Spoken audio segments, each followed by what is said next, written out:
सूर्यकोटि समप्रभा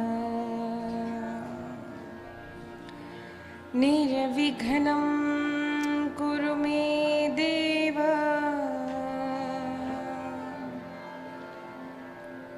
सर्वकार्येषु सर्वदा।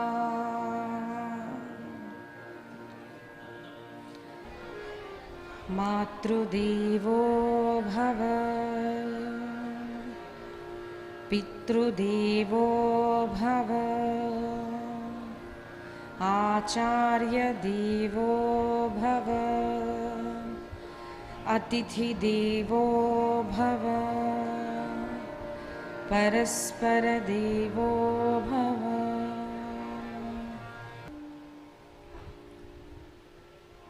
भगवान ने कहा, प्रहलाद कुछ मांग लो बेटा, क्या चाहिए तुम्हें, कुछ मांग लो।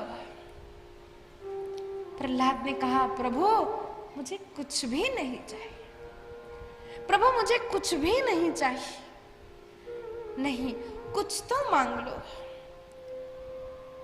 बार बार कहने पर प्रहलाद ने कहा, बस एक दे दीजिए, मेरे बाबा ने आपका बहुत शत्रुत्व किया है, आपसे वैर किया है, बस मेरे बाबा का उद्धार कर दीजिए। तो भगवान नरसिंह ने कहा, अरे वो तो कब का हो चुका है। जो जो भक्त मेरी भक्ति करता है ना, उसका उद्धार, उसकी पिछली 10 पीढ़ियों का उद्धार, आगे के 10 पीढ़ियों का उद्धार तय होता है। 21 पीढ़ियां तर जाती है जिस घर में एक भक्त जन्म लेता है। कुछ मांग लो प्रहलाद। तो प्रहलाद जी ने कहा, प्रभु इतने सारे लोग पाप करके नरक जाते हैं ना, उनका आप उद्धार करो।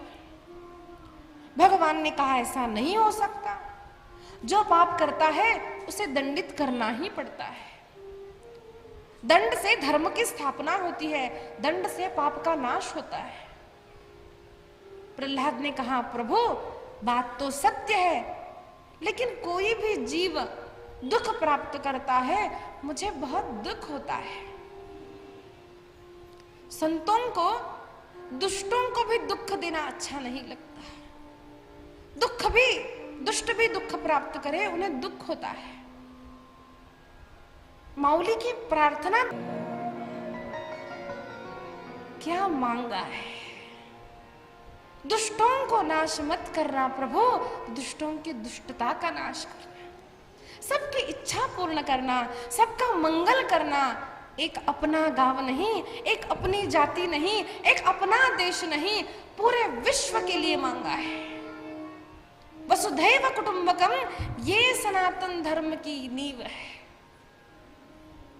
अपनी जाति, अपनी, हमने कल सुना, इतना नीच बुद्धि वाला भारतीय नहीं था, भारतीय संप्रदाय नहीं है, भारतीय ऋषियों की धारणा इतनी नीचे गिरी हुई नहीं है।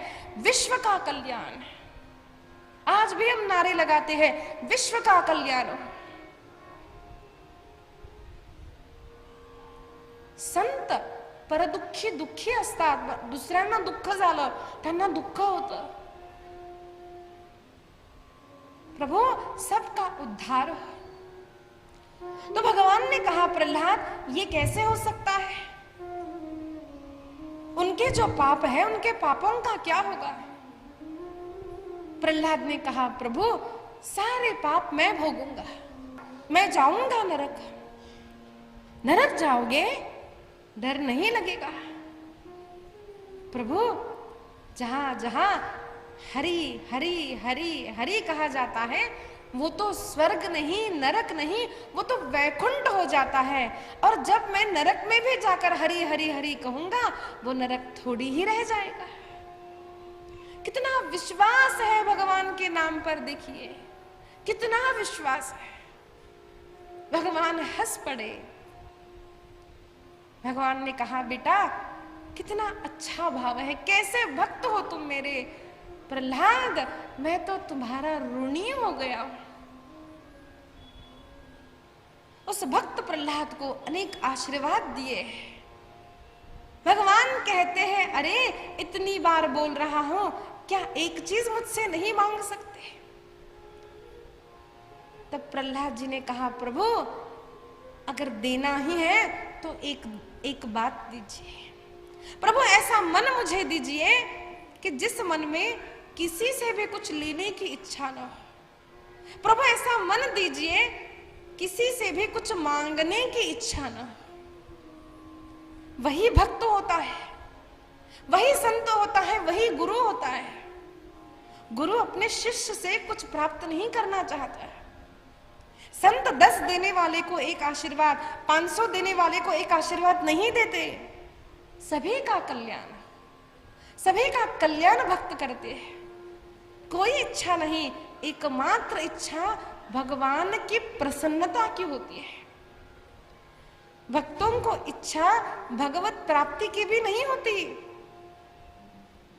भगवान के प्रसन्नता की इच्छा होती है। प्रभु आपकी जो इच्छा, आप प्रसन्न रहो। दर्शन देने में प्रसन्नता है, दर्शन दो। नहीं देने में प्रसन्नता है, कोई बात नहीं, आप बस प्रसन्न रहो। प्रभु भक्त प्रहलाद का राज्याभिषेक हुआ है। अनेक वर्ष तक प्रहलाद ने राज्य किया, प्रहलाद के वंश का वर्णन किया है और सप्तम स्कंद में वर्णन किया है 4 आश्रम और 4 वर्णों का। जब प्रहलाद की कथा कही तो उसके बाद शुकाचार्य वर्णन करते हैं, राजन नारद जी ने जब यह पूरी कथा धर्मराज से कही तो धर्मराज के आंख में अश्रु आ गए। उन्होंने पूछा, प्रभु सत्य बात है, भगवान पक्षपाती नहीं है, लेकिन ये तेज कृष्ण में क्यों चला गया? तब नारद जी ने कहा, अरे तुम क्या समझते हो? ये तुम्हारे घर जो इतने संत आते हैं, इतने ऋषि आते हैं, तुमसे भेंट करने के लिए आते हैं, तुमसे कुछ मांगने के लिए आते हैं? नहीं, ये तो निमित्त है तुम्हारे पास आने का, तुम्हारे यत्न का निमित्त है। वो तो भगवान का दर्शन करने के लिए आते हैं। भगवान का दर्शन? कौन है भगवान? कहाँ है भगवान? भगवान कन्हैया कहने लगे, नारद जी बताना नहीं। लोग थोड़ा कुछ करते हैं तो बोलते हैं हमारा थोड़ा परिचय बताइए आप। भगवान संत कैसे हो अपना परिचय छिपाते हैं। भगवान ने कहा मेरा परिचय देना नहीं, लेकिन नारद जी ने बता दिया, अरे ये जो तुम्हारे सामने बैठे हैं ना कृष्ण, ये ही भगवान है। इन्हीं के कारण आते हैं साधु संत। भगवान पक्षपात नहीं करते, भगवान हर जीवात्मा से प्रेम करते हैं। जैसे मां अपने पुत्र की आयु देखकर उसको अन्न देती है, एकदम छोटा शिशु हो उसे थोड़ी सी मिठाई देगी, और बड़ा बेटा हो 2-3 लड्डू उसे खिला देगी। अगर छोटा बच्चा कहे माँ आपको तो है ना भैया ही पसंद है, मुझे इतना दिया, भैया को 3-3 लड्डू खिला दिया आपने, तो माँ हंस पड़ेगी ना, बेटा तुम तो छोटे हो, ज्यादा खाओगे अपच हो जाएगा, वो बड़ा है उसकी पचन शक्ति ज्यादा है, वो पुष्ट होगा, तुम ज्यादा खाओगे तुम बीमार पड़ जाओगे। कब किस भक्त को क्या देना है क्या नहीं देना है ये हमसे भगवान अच्छा जानते हैं। इसीलिए गरीब हो तो संतोष मानो, श्रीमंत हो तो संतोष मानो, स्वस्थ हो संतोष मानो, बीमार भी होना समझ लेना ये भगवान की ही कृपा है। जो जो अवस्था हमें प्राप्त होती है, कई लोगों का प्रश्न होता है हम भक्ति करते हैं फिर भी हमें बीमारी आती है, हम तो दान देते हैं, इतनी भगवान की पूजा करते हैं फिर भी हमारे साथ ऐसा हो गया। एक बात देखिए, हम जैसे भगवान की भक्ति सब अनुकूल होने पर करते हैं, उससे कहीं अधिक भक्ति हम प्रतिकूलता में करते हैं। अनुकूलता में तो कभी कभार कृष्ण कृष्ण कह लेंगे, लेकिन प्रतिकूल परिस्थिति में अधिक बार अधिक व्याकुलता से हे कृष्ण बस रक्षण करो, कृष्ण कृष्ण, तो व्याकुलता ज्यादा होती है। वो व्याकुलता बढ़ाने के लिए भगवान दुख देते हैं। अनेक जन्मों के पापों का नाश करने के लिए भगवान प्रतिकूलता देते हैं। प्रतिकूलता भी भगवान का ही प्रसाद है, याद रखना है। इसीलिए भक्त अनुकूल परिस्थिति हो प्रतिकूल परिस्थिति हो, भगवान की भक्ति कभी छोड़ता नहीं है। सप्तम स्कंद के अंत में 4 वर्ण 4 आश्रमों का वर्णन किया। हमने कल श्रवण किया कि 4 आश्रम क्या होते हैं। ब्रह्मचर्य, गृहस्थ, वानप्रस्थ और संन्यास आश्रम। 4 वर्ण है, ब्राह्मण, क्षत्रिय, वैश्य और शूद्र। इसका भी हमने कल श्रवण किया। हर आश्रम का उद्देश्य, हर वर्ण की सृष्टि भगवान ने स्वयं की है। चातुर्वर्ण्यम मया सृष्टवा, भगवान ने स्वयं इनकी रचना की है। क्यों? लोगों में भेद लाने के लिए नहीं, इस समाज में व्यवस्था बनाए रखने के लिए। हमें लग सकता है अरे भाई ब्राह्मणों को ज्यादा मान है, किसी को लग सकता है कुछ भी हो ये क्षत्रिय यानी मंत्री, इनको ऐसा नहीं है। हर काम हर व्यक्ति नहीं कर सकता। समाज में हमें कुछ क्षत्रियों की आवश्यकता है। कौन क्षत्रिय है? जो देश का रक्षण कर सकता है, जो अपनी शक्ति का उपयोग प्रजा के रक्षण के लिए, देश के रक्षण के लिए उपयोग करता है। ब्राह्मण वह है जो यज्ञ करता है, यज्ञ करवाता है, जो दान लेता है, दान देता है, जो अभ्यास करता है, जो अभ्यास करवाता है। वैश्य धन कमा करके सारे लोगों में वितरित करने के लिए अखंड यज्ञ, वैश्य लोगों को यज्ञ करने के लिए बहुत कहा गया। क्यों? Decentralization of wealth. जो संपत्ति बढ़ती है उनके पास, वो लोगों तक कैसे पहुंचे? कुछ सत्कार्य करे, उस निमित्त से अनेक लोगों को वस्त्र दे, अन्न दे, जिसको जिस चीज की आवश्यकता है वो वैश्य प्रदान करे, तभी उसका धन उसको पुण्य प्रदान करता है, सुख प्रदान करता है। सेवा करने वाला समाज क्षुद्र समाज है, सेवक लोग। कोई कम या कोई ज्यादा नहीं है, सबकी अपनी अपने स्थान पर महत्व है। ऑपरेशन करना हो तो इंजीनियर नहीं काम आता, डॉक्टर को ही बुलाना पड़ता है। पूजा करनी हो, इंजीनियर आके आपको पूजा बताएगा, ब्राह्मण की ही आवश्यकता है। सभी का अपना अपना कार्य देकर के भगवान ने समाज में व्यवस्था बनाए रखने के लिए, जैसे हमारे ऑफिस में भी होता है, कोई मैनेजर है, कोई असिस्टेंट है, सब ये पोस्ट क्यों दी जाती है? यानी बड़ा छोटा ऐसा नहीं है, अपने अपने कार्य के अनुसार उस व्यक्ति को उस प्रकार की ड्यूटीज दी जाती है। सप्तम स्कंद में 4 वर्ण 4 आश्रमों का वर्णन किया और अष्टम स्कंद में गजराज की कथा आती है, गजेंद्र मोक्ष की कथा। आइए 2 मिनट हम नाम संकीर्तन करके अष्टम स्कंद की ओर बढ़ते हैं। कृष्ण गोविंद गोविंद गोपाला,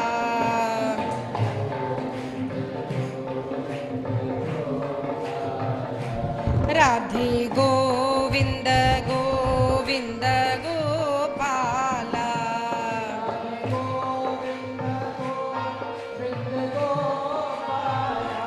मेरा मुरली मनोहर नंदलाला,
नमो भगवते वासुदेवाय। अष्टमस्कन्धः। आसीद्गिरिवरो राजन् त्रिकूट इति विश्रुतः। क्षीरोदेनावृतश्रीमन् योजनायुतमुच्छ्रितः। आसीद गिरिवरो राजन। शुकाचार्य वर्णन करते हैं राजन, त्रिकूट नामक एक पर्वत पर अत्यंत बलवान एक गजेंद्र रहता था। अनेक हाथियों का 10,000 हाथियों का बल रखने वाला यह गजेंद्र अत्यंत अहंकारी था। अनेक पत्नियों का वह पति था, अनेक संतति थी, उसका बहुत बड़ा परिवार था। उसे लगता था कि मुझे कौन क्या कर सकता है, बड़ा परिवार, बड़ी सत्ता। उसे देख करके उस वन के सारे पशु डर जाते थे। एक दिन गर्मी का समय था, वह एक सरोवर में स्नान करने गया। तब उसके पैर को एक ग्राह ने पकड़ लिया, एक मगर ने पकड़ लिया। उसे लगा ये मगर मुझे क्या कर सकती है, बस पैर यूं छिड़कूंगा दूर हो जाएगी। बहुत प्रयत्न किया लेकिन ग्राह ने छोड़ा नहीं। थोड़ा बल लगाया, फिर अधिक बल लगाया, फिर पूरा बल लगाया, ग्राह ने छोड़ा नहीं। तब गजेंद्र व्याकुल हो गया। अनेक गज उसकी पत्नियां, बच्चे एक को एक पकड़कर उस गज को बाहर खींचने का प्रयास करने लगे, लेकिन वो निकल नहीं रहा था। एक दिन हो गया, दूसरा दिन हो गया, अनेक माह हो गए। अब सबको भूख लगने लगी। 2-4 हथनियां जाती है, हाथी जाते हैं, भोजन खाकर आते हैं, फिर इसको देते हैं। फिर धीरे धीरे धीरे करके एक एक एक करके हुए सारे हाथी चले गए और आज वह गज अकेला रह गया। आज वह गजेंद्र अकेला रह गया। आज वह सोचने लगा, ये क्या स्थिति मेरी हो गई है। अब वो धीरे धीरे डूबने लगा है। जिन पत्नियों पर, जिस परिवार पर मेरा अभिमान था, विश्वास था, वह परिवार मुझसे दूर हो गया। मेरे पुत्र मुझसे दूर हो गए। अब कोई उस गजेंद्र से भयभीत नहीं, जो स्वयं डूब रहा हो वो हमें क्या कर सकता है। सारे लोग अब अपनी तरह घूमने लगे। वो गजेंद्र देखता है, अरे मेरी तो कोई सत्ता ही नहीं रही, न सत्ता है, न परिवार है, न बल है। अब मैं मर जाऊंगा, अब मैं मर जाऊंगा। धीरे धीरे डूब रहा है। उसकी स्थिति कैसी है? अत्यंत व्याकुल वो गजेंद्र हो गया। जब व्यक्ति बीमार होता है, उसका परिवार भी उसे छोड़ देता है। भले प्रेम हो, मुझे बताइए क्या कर सकते हैं। डॉक्टर ने कहा हम कुछ नहीं कर सकते, बस परिवार वाले आएंगे, डब्बा लेकर आएंगे। डॉक्टर ने कहा खा भी नहीं पाएंगे, इनको नली से अन्न देना पड़ेगा। 1-2 बार थोड़ा रो लेंगे हमारे लिए। क्या करेगा परिवार, क्या करेगी हमारी सत्ता, क्या करेगा हमारा यौवन? कुछ काम नहीं आता। मृत्यु का क्षण पास पास आ रहा है। अब वो पूरा डूबता गया और अत्यंत व्याकुल जब हुआ, उसे अपना पूर्व जन्म याद आया कि पूर्व जन्म में मैंने जिस श्री हरि की भक्ति की थी, आज मैं उसे ही पुकारूंगा। सब छोड़कर चले गए, लेकिन मेरे भगवान आएंगे और भगवान को पुकारता है, हे गोविंद, हे गोपाल, हे गोविंद, हे गोपाल, हे मोक्ष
तद्वदार्तमुपलभ्य जगन्निवासः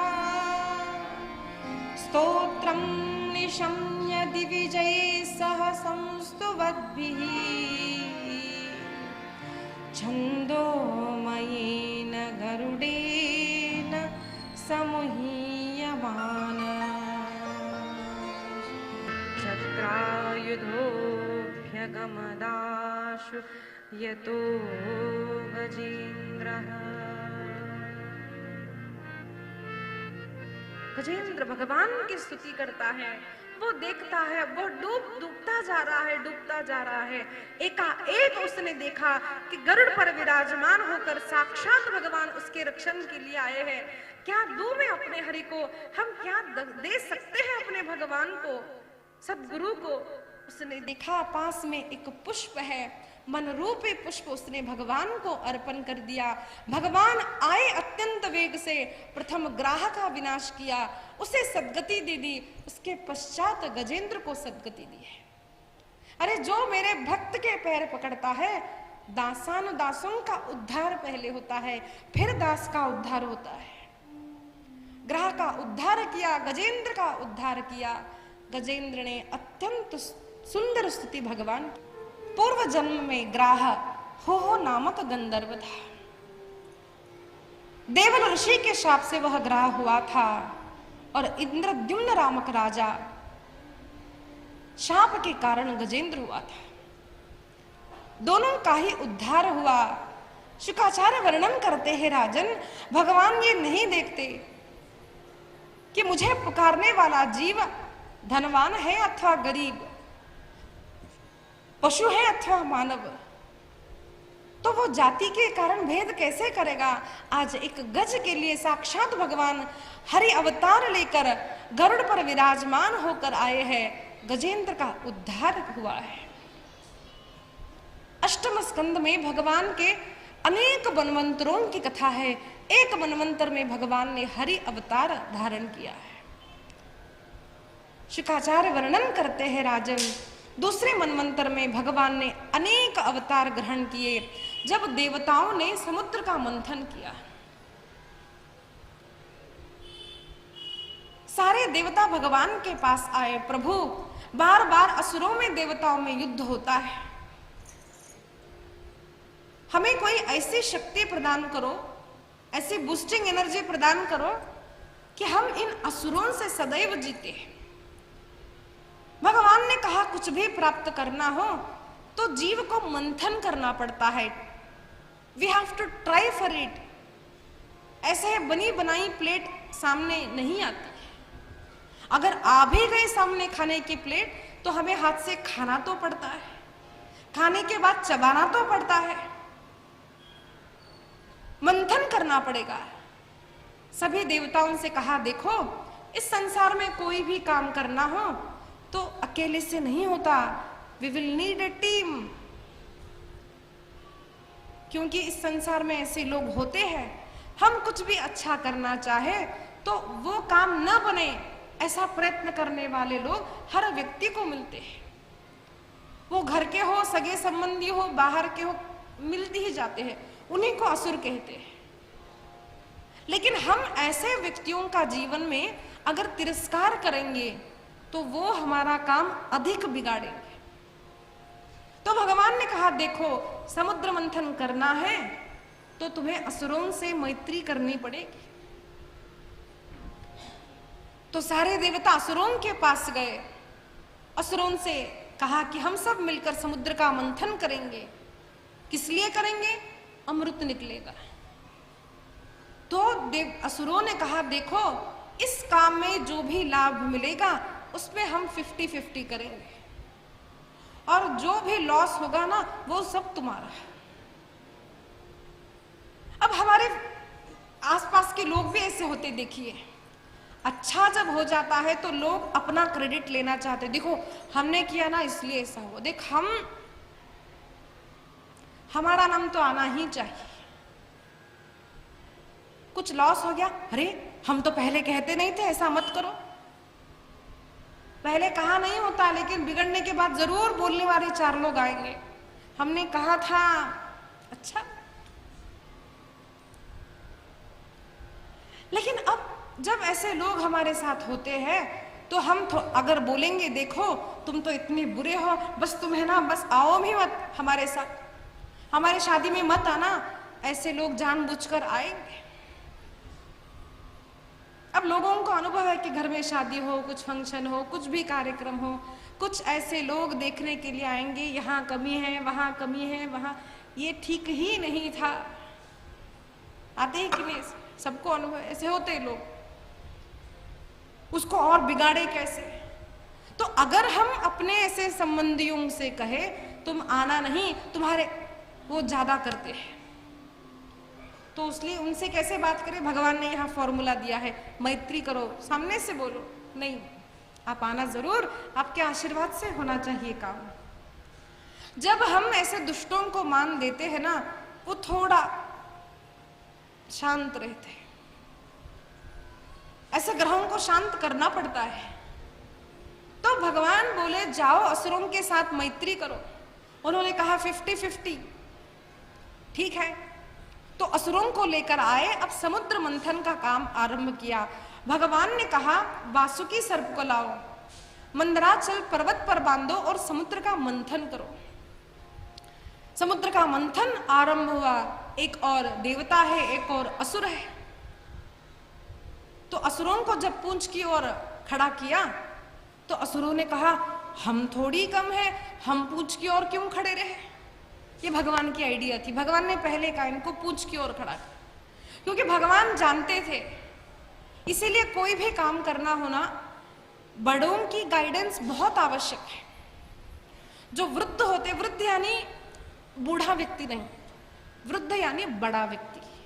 वयोवृद्ध यानी आयु में जो बड़े हैं, वृद्ध, ज्ञान वृद्ध, ज्ञान में जो बड़े हैं। तो जब हम कोई भी काम करते हैं तो हमसे बड़े लोग जो है, ज्ञान वृद्ध है, उनके ज्ञान का उपयोग करना चाहिए। गुरुदेव कहते हैं, महाभारत का सूत्र है, कोई भी काम करना हो तो एक ऐसी टीम होनी चाहिए जिसमें वृद्ध भी हो और तरुण भी हो। वृद्धों का ज्ञान काम में लो, वृद्धों का धन काम में लो और तरुणों की शक्ति काम में लो। अगर बूढ़े को कहोगे ना भागो, वो नहीं भाग पाएंगे। वो भले आपको पैसा दे दे, वो भाग नहीं पाएंगे। उनके अनुभव का उपयोग करो। तो ज्ञान वृद्ध और वयोवृद्ध अलग है।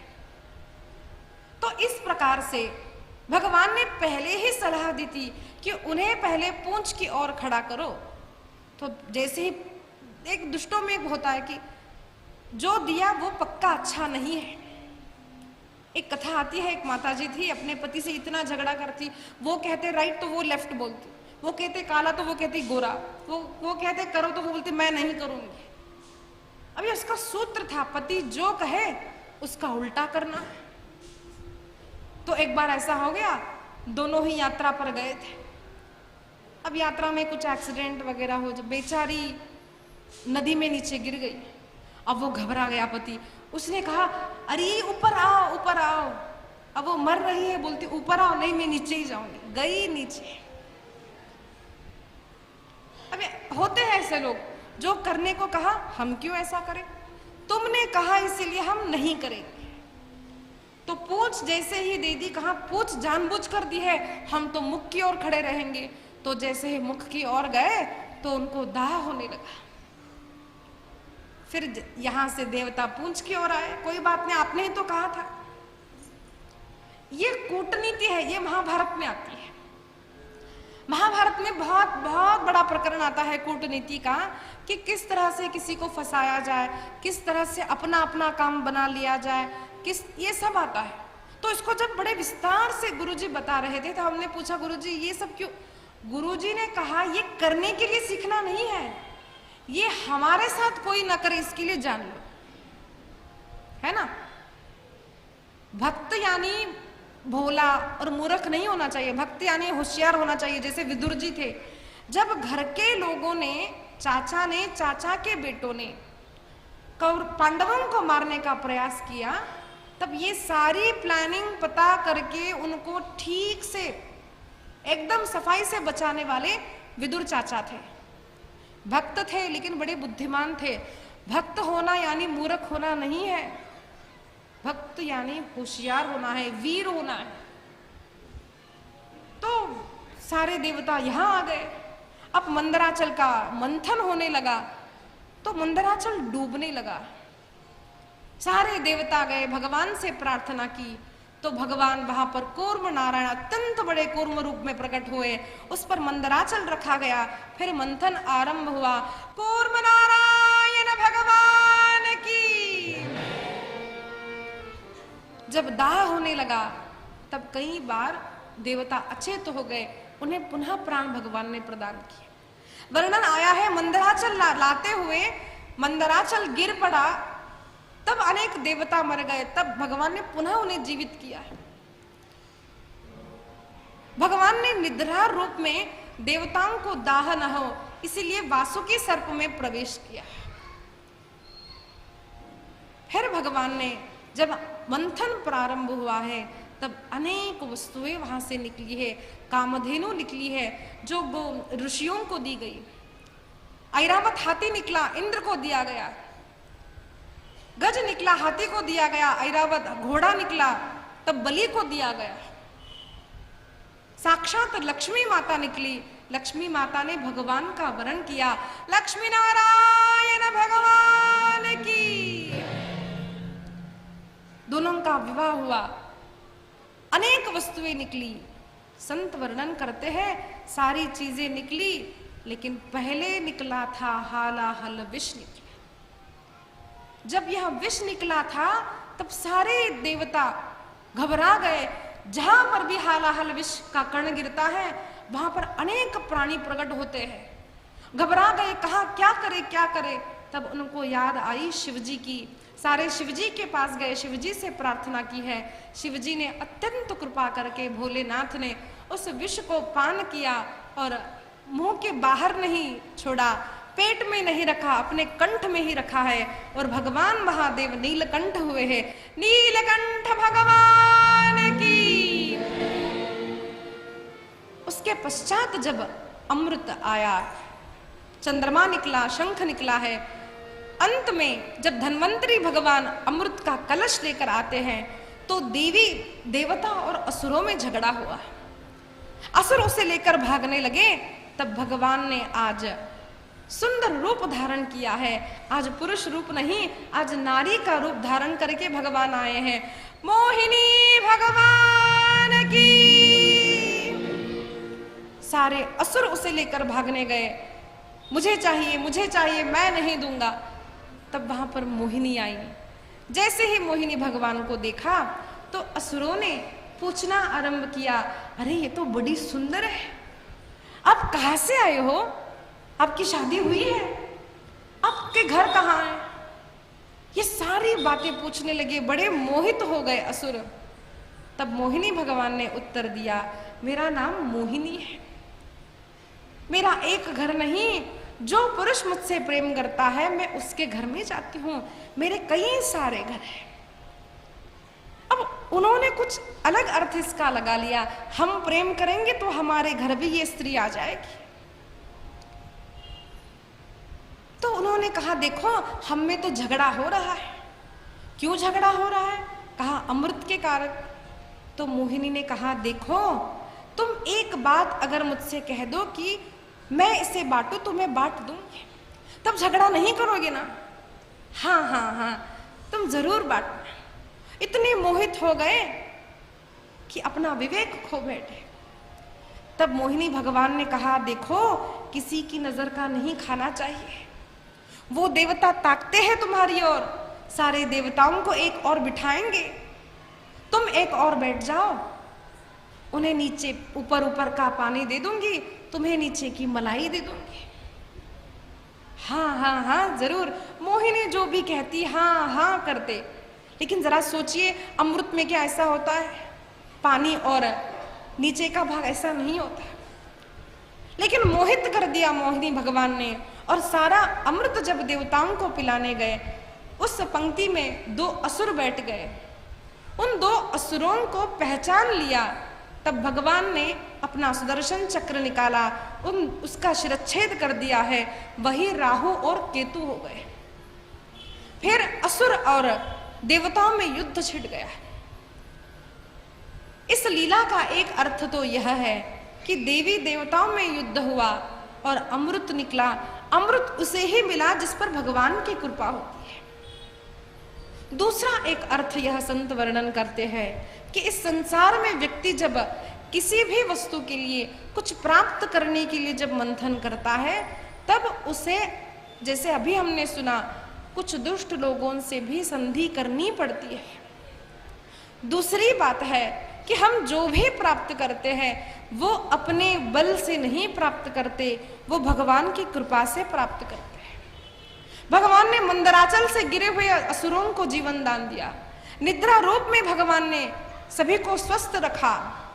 भगवान ने कूर्म रूप में आकर के उस मंदराचल को अपनी पीठ पर उठाया। वैसे ही भगवान हमारे संसार को अपनी पीठ पर रखकर सहारा देते हैं। अनेक वस्तुएं इस संसार में निकलेगी। आप जब किसी वस्तु के लिए प्रयत्न करेंगे तो आपको बहुत कुछ मिलेगा।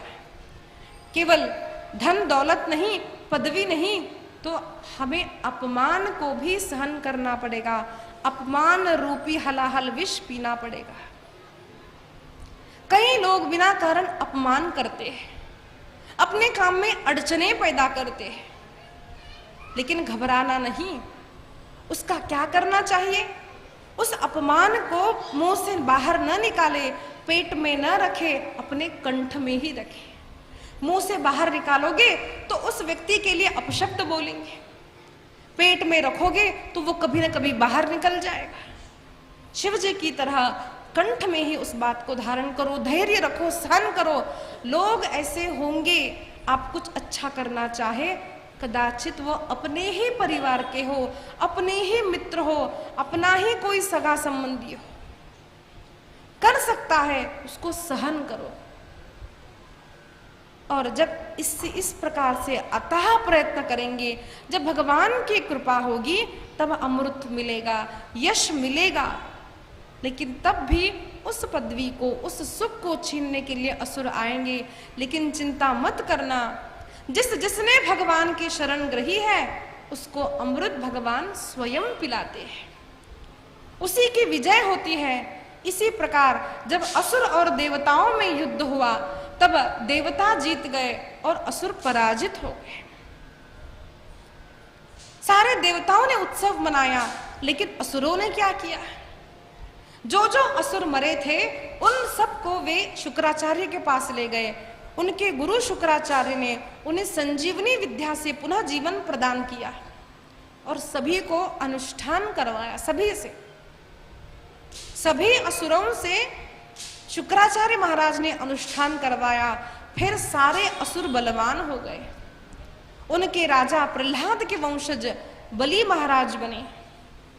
बलि अत्यंत पराक्रमी थे, बलि अत्यंत पुण्यवान थे और अनेक अनुष्ठान करने के कारण उन्हें सुंदर रथ प्राप्त हुआ था। उन्हें बहुत सारी भूमि, चक्रवर्ती राजा इस भूमि के बने थे। विंध्यावली उनकी पत्नी थी और अनेक यज्ञ करने का अनुष्ठान उनका चलता जा रहा था। लेकिन यहां पर क्या हुआ? जब असुर बलवान हुए, तब असुरों ने स्वर्ग पर आक्रमण किया, तब देवता पराजित हो गए। देवताओं को रहने का स्थान नहीं रहा, तब सारे देवता छिप छिप कर रहने लगे। सारे पुत्र देवता जब दुखी हुए, तब अदिति माता भी दुखी हुई। माँ बहुत दुखी है, पत्नी दुखी है देखकर कश्यप जी ने पूछा, अदिति क्या बात है? तब अदिति ने कहा, प्रभु मेरे संतान आज दुखी है। तब पति ने पयोव्रत नामक अनुष्ठान अदिति माता को दिया है। 12 दिन का उपवास किया, पयोव्रत किया, यज्ञ हवन किया। तब भगवान प्रकटे और भगवान ने कहा, मैं साक्षात आपका पुत्र बनकर आऊंगा। और नवमास परिपूर्ण होने के बाद अदिति के गर्भ से साक्षात भगवान वामन प्रकट हुए। वामन भगवान की, वामन भगवान की।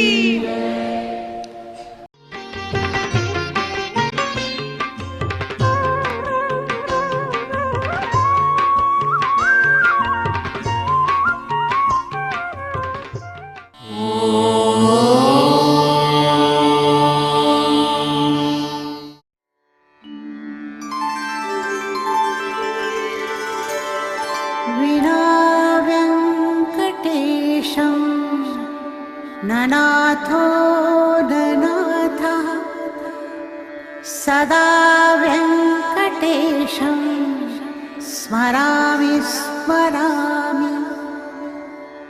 हरे वेङ्कटेश प्रसीद प्रसीद।